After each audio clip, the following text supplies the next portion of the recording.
So you're complaining about the way a dandelion tastes, and I have a few things to say about that, honestly. The first thing I have to say is, are you 100% certain that you've been eating actual dandelions? Because there are quite a few look-alike plants like hawk's ear, cat's ear, was hawk's beard and cat's ear?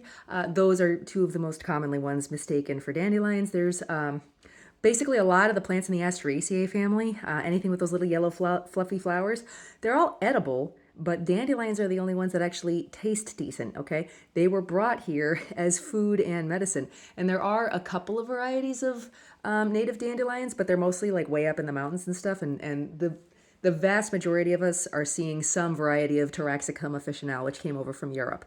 The second thing I want to ask is, how have you been eating the dandelions? Have you just been picking them from the ground and popping it in your mouth and eating it like that?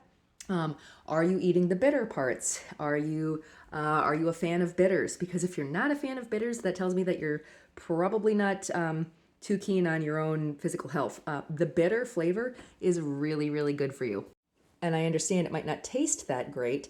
Roasted dandelion root tea tends to be the tastiest form of dandelions, just like straight up, but you can also, make dandelion fritters and things like that. Mixing them with some kind of flour and egg and frying them up in coconut oil or something. They're delicious like that.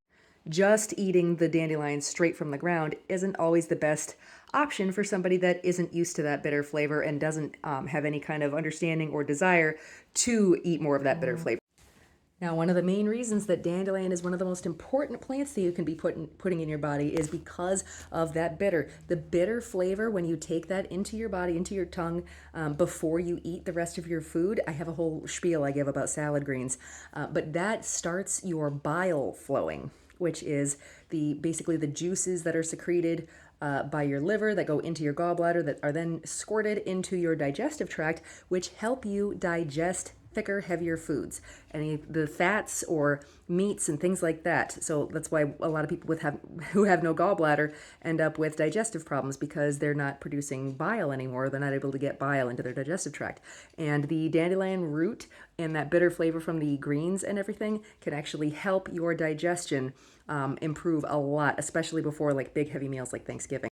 So yes, if you're not used to eating dandelions, it may take some creative finagling to get somebody interested in that flavor. And I do have a few recipes for dandelions inside the beginning of my Forage and Heal book if you're interested in trying that. Otherwise, mwah, good luck. I love dandelions. You don't have to.